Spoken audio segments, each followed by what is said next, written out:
Hey guys, it's me, Mario. I decided the plumbing wasn't going very well for me today, so I would come in and I would teach your class. No, guys, I'm just kidding. This is Mr. Elliott. Today is April 16th, 2020, and we are going to have a Thankful Thursday. You guys are continuing to do well.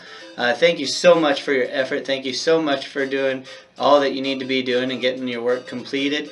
And, we're to a point now where we're at the end of our week because tomorrow is Friday and we don't have anything because it's a waiver day. So today's our last day of e-learning, week 3, and these weeks are just flying by. Guys, I appreciate you, and I can't thank you enough for all the hard work you are doing. So with that being said, let's get to work. Guys, welcome. I'm so excited about our guest today. I called and called and called, and it took forever for me to get a hold of this person. I didn't know if I was going to be able to get them on to our show, but I was able to get a hold of them. They were able to work some things out, and I'm really excited for our guest. I hope you guys are today, as excited as I am. Our show is called A Spidey Speak because our superhero guest today is Spider-Man. Thank you, Spider-Man, for coming and joining us.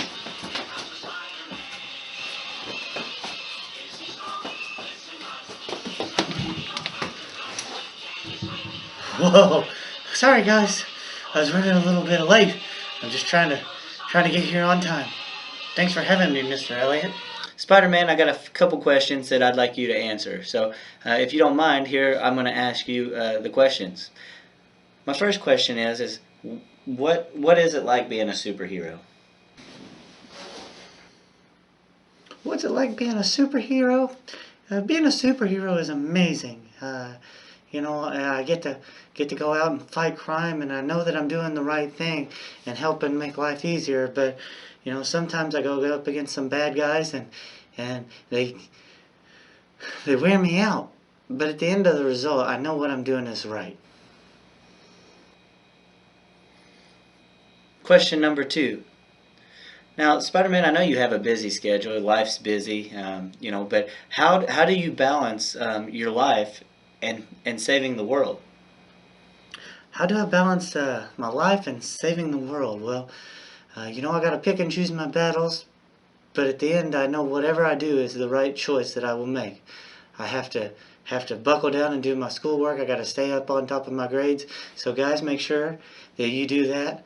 But when the world is calling and I need to do something to save the world, that's what I got to do. But don't forget about keeping your schoolwork up. Totally understand that. Spider-Man, my last question that I would like to ask is, if you were going to give any advice to our viewers, what advice would you give them? Any advice for the viewers? Well, my advice would be, guys, don't ever give up. Whatever you do, don't ever give up. Have dreams, dream big, and go after those dreams. Set goals and try to achieve those. Sometimes you're not going to achieve your goals, but it's okay because, that's part of what makes you stronger. Don't be afraid to fail. Failure is just a little speed bump, and you get back up and you go after it again, because that is, at the end, is going to make achieving that goal so much sweeter. Thank you, and we'll see you later.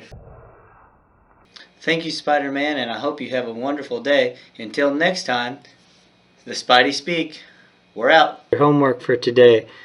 Reading, you got Kate and the Beanstalk questions. You can find that on Google Forms. iReady reading, do about 15 minutes. And you're going to read 30 minutes today and the rest of the weekend. For writing, do a journal entry. Please continue to do your journal entries even over the weekend. And you're going to finish up writing using a Google Docs small moment poem, but write it in an ABAB pattern. For math, you've got Google Form application problem and Google Form money word problems. There's 3 word problems in there. And you're going to do iReady math for 15 minutes. Your activity and challenge is a scavenger hunt today. You're going to find either a feather or a leaf, some type of writing utensil or tool, a book that you're able to read, and then coffee. You can send those to me in pictures, all at once, or you can send them one at a time.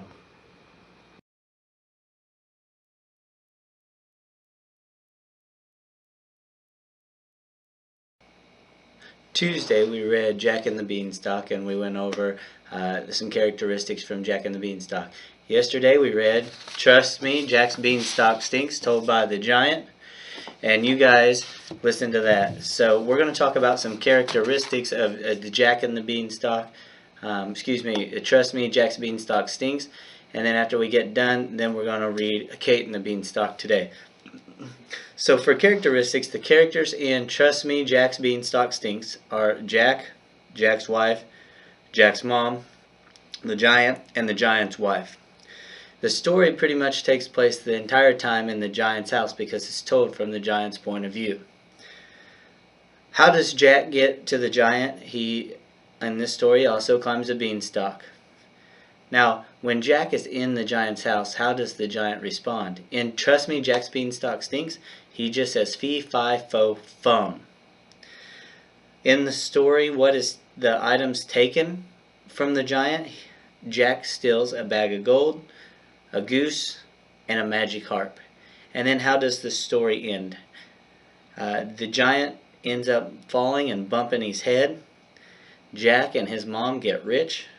Jack then gets married, and the giant sits up in the cloud waiting and watching over, waiting for his revenge, because one day he says he's going to go down there and he's going to go and get his things and then maybe have a lunch. So he's waiting for revenge.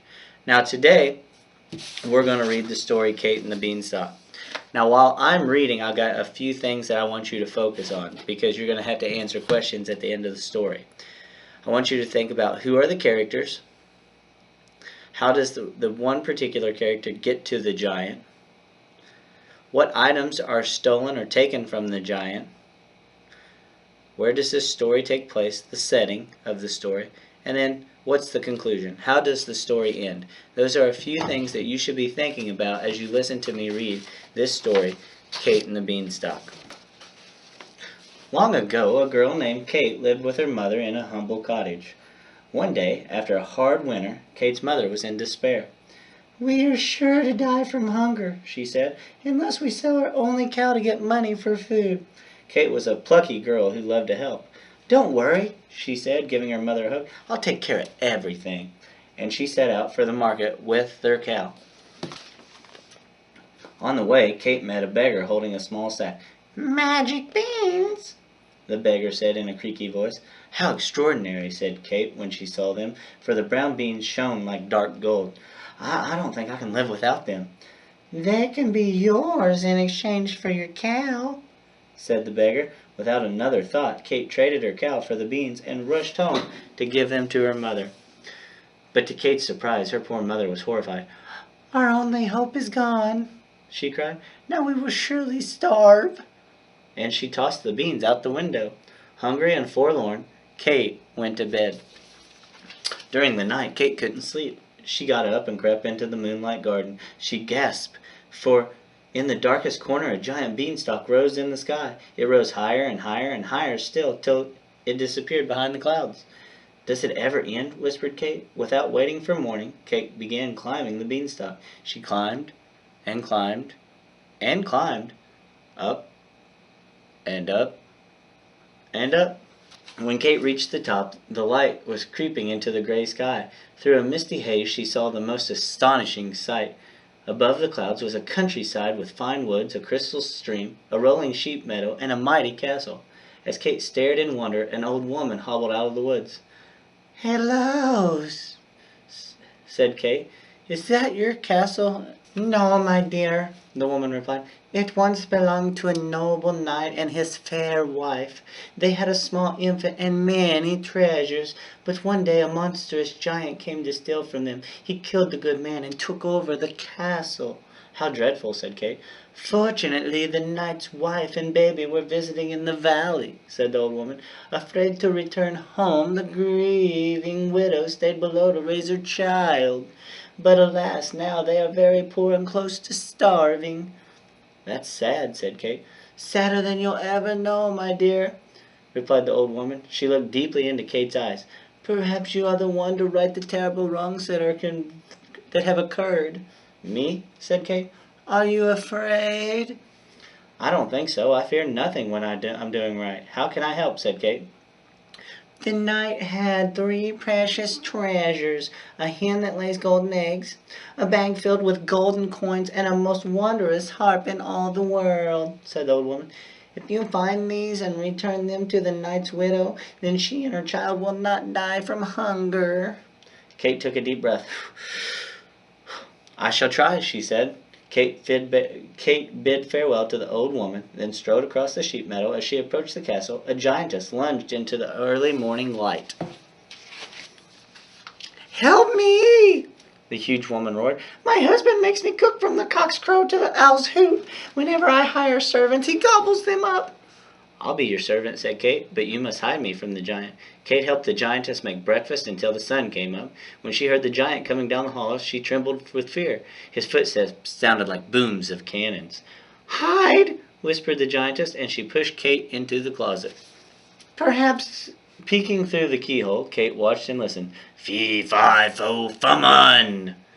I smell the blood of an Englishwoman. Be she alive or be she dead, I'll grind her bones to make my bread. Don't be silly, said the giantess. You only smell the wagon load of bacon I fried for breakfast. Oh, said the giant. When the giant finished eating, he said, Bring me the knight's hen. The giantess brought out a small brown hen. Lay, ordered the giant, and the little hen laid a golden egg. Ha, ha, ha, ha, ha, roared the giant. I love my lovely little stolen hen. Then he put down his head and fell asleep, snoring as loud as thunder. Even ever so quietly, Kate crept out of the closet. She grabbed the hen and rushed for the castle. She ran across the sheep meadow to the beanstalk. Down and down and down she climbed and climbed and climbed until she landed kerplop in the garden. Kate sighed with relief. It's better if Mother doesn't know of the danger I've been in, she whispered to the hen. Stay here until I can return to the knight's poor widow. Kate hid the hen behind a bush, then slipped back inside her house. Kate knew she must disguise herself to return to the castle. That night she dressed in a wig and a beard, crept out into the moonlit garden, and climbed the beanstalk again. Kate climbed and climbed and climbed, up and up and up.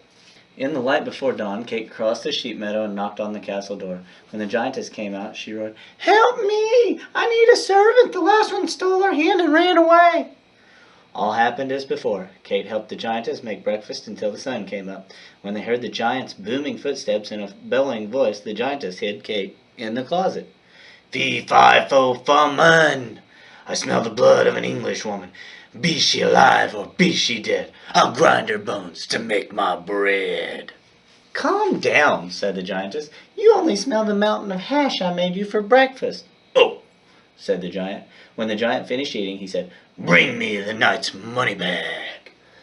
The giantess brought out a bag filled with gold coins, and the giant greedily counted them. Ha, ha, ha, ha, ha, he roared. I love my lovely little stolen coins. Soon the giant's head began to nod. Kate watched him fall asleep. Then she crept out and grabbed the money bag. She ran out of the castle and across the sheep meadow to the beanstalk. Down and down and down she climbed and climbed and climbed until she landed kerplop in the garden. Goodness, said Kate, what a day. I must hide these coins until I can return them to the knight's poor widow. Kate hid the money bag with the hen, then slipped back inside her house. That night, Kate disguised herself once again and started up the beanstalk. She climbed and climbed and climbed, up and up and up. She ran across the sheep meadow, and just as the sun came up, she knocked on the castle door. When the giantess came out, she grabbed Kate and cried, Help me! I need a servant! The last one stole our money bag and ran away! Again, all happened as before. Kate helped the giantess make breakfast. Soon the giant's footsteps boomed down the hall, and the giantess hid Kate in the closet. Fee, fi, fo, fummun! I smell the blood of an Englishwoman. Be she alive or be she dead, I'll grind her bones to make my bread. You old fool, said the giantess. You only smell the sea of fish soup I made you for breakfast. Oh, said the giant. When the giant finished his soup, he cried, Bring me the knight's singing harp.